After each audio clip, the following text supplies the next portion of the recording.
Hello, everyone. Today I'm looking at Ride on my show without a name. Ride are from Oxford in 1988. Sort of a psych rock / prog sound. Andy Bell, Mark Gardner, Lost Colbert, and Steve Carell. They began as shoegaze. Bell and Gardner met at the Chaney School of Oxford, England, appearing in musical theater shows. And they both took advanced studies in art and design at North Oxfordshire College, where they met Colbert and Carell. The band was named after one of the drummer's cymbals. Right. They liked the Smiths. They recorded a demo in Carell's bedroom and hallway. Ride partook at a live music night called Local Support in 1989. They supported the Soup Dragons. Jim Reed of the Jesus and Mary Chain heard Ride's demo, and this led to signing with Creation Records. 3 EPs went first in 1990, titled Ride, Play, and Fall. Here's hoping they stick to short titles. All 3 EPs charted in the UK. The Fall EP was added on to the first LP, Nowhere. Ride rejected the shoegaze tag, calling it a media invention. They claim influences of My Bloody Valentine, House of Love, Stone Roses, and Sonic Youth. They did some John Peel sessions. Listeners raised them to the Festival 50 top singles of the year. Nowhere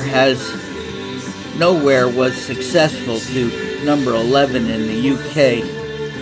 Another EP, Today Forever, went in 91, and it was less noisy.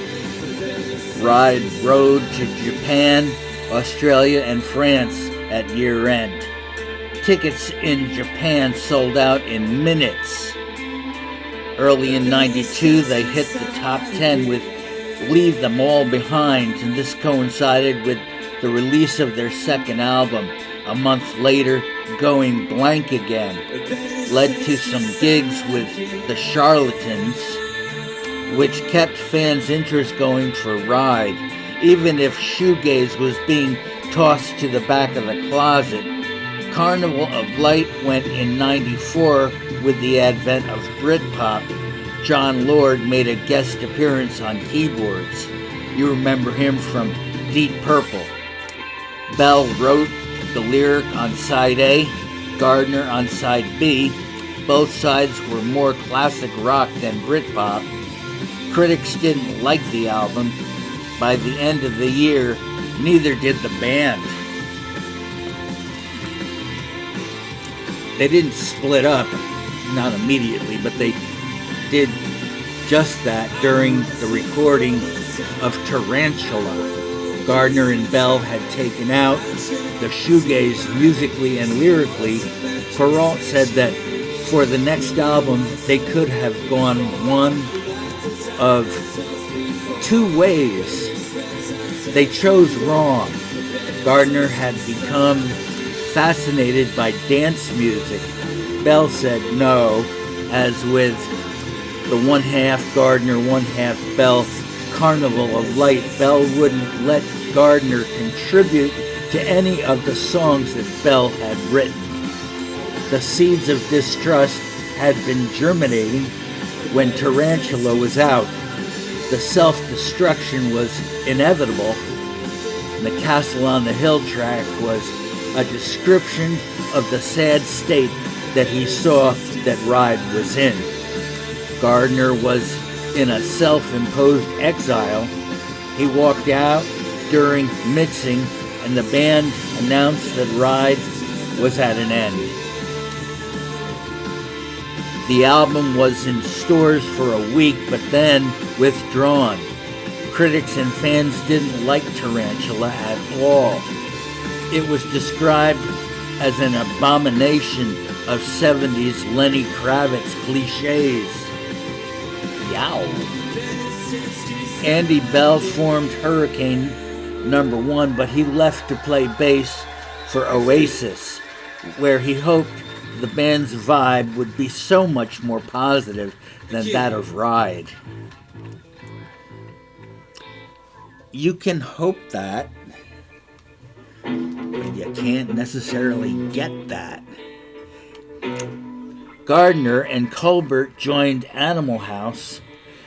By 2002, they were lampooned as well. In 2014, Ride gave it another go, appearing at different festivals and venues in the US and Europe. In 2017, their first new studio album in 21 years was out, Weather Diaries by name. It went to number 11 in the UK. The critics and fans were back on board. This is not a safe place went in 2019. Bell and Gardner, 20 years more mature, have again figured out how to work together. Ego is the band killer.